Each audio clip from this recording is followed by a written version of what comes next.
with blood-churning screams. Gabriel screamed from the top of his lungs because of the excruciating pain of having his fingers smashed in between the door of the bathroom. His sister and Gabriel were fighting for some odd reason. They typically do this, but for some odd reason, she ran into the bathroom and he ran after her, and she slammed the door, and his finger was stuck in between some part of the door. Now, as Gabriel was screaming and trying to calm down, and where we were trying to keep him from hyperventilating, I remember experiencing this whole situation all at one time, and I remember him going through so much pain and so much excruciating pain that nothing seemed to calm him down. My wife invited him to pray, and he didn't want to pray. She invited him to talk to Jesus. He didn't want to talk to Jesus. There was nothing that he wanted to do but just scream and yell, and he went through all the emotions that people go through when they're in excruciating pain. And eventually he ended up in the emotion of blaming, and he started blaming his sister, he started blaming this, he started blaming this, he started blaming that.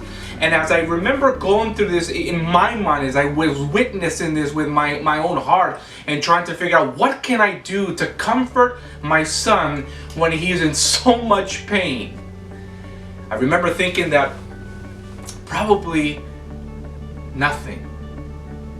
And so my wife was sitting right here on the couch with Gabriel, and he had ice on his finger, and he was crying and trying to keep from hyperventilating because of the pain. And I remember I sent my wife to the kitchen to finish dinner, and I just sat down with Gabriel. I didn't say anything to him. I didn't try to encourage him. I didn't try to say, hey, everything is gonna be okay. I didn't try to correct his situation or say, hey, listen, this was your fault. You know, you put your finger in that door, you shouldn't have. I didn't do any of that. Just sat there.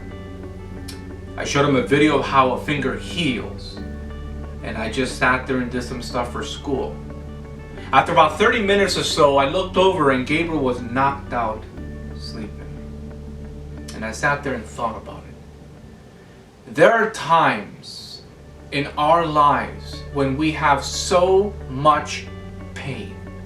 We are going through pain emotionally, we are going through pain physically, and it's in those moments that it doesn't seem to help us when someone says to us, hey, everything is going to be okay, we're praying for you. It just doesn't seem to help. Or when someone says to us, hey, listen, you're on my prayer list, and God has a plan through all the pain that you're going through.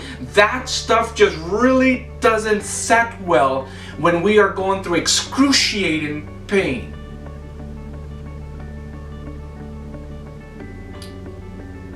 And this is where God comes in. Because sometimes God rubs your back and He tells you everything is going to be okay.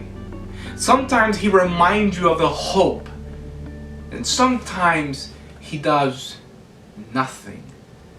But when He does nothing, He's always doing something. The Bible tells us in the book of Matthew chapter 28 verse 19 that Jesus is inviting the disciples, He's commanding the disciples, He's commissioning the disciples to preach the gospel to all the world, teaching them to observe all things. And then He says, for lo, I am with you always, even unto the end of the age. The word always in Greek is the word chimera, which literally means a 24-hour period of time.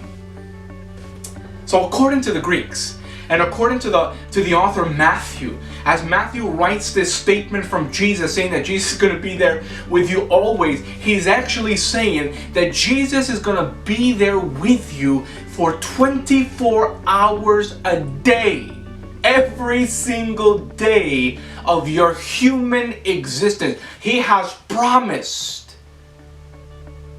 to be there with you through your pain, through your hurt, through your shame.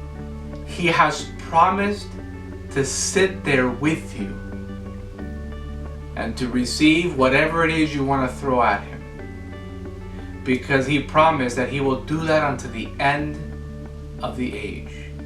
So whatever pain you may be going through right now, nothing is too great to take to the Master and to have him sit with you and just remind you that he loves you. So until the next time, this is Pastor Tello reminding you that thoughts do change lives.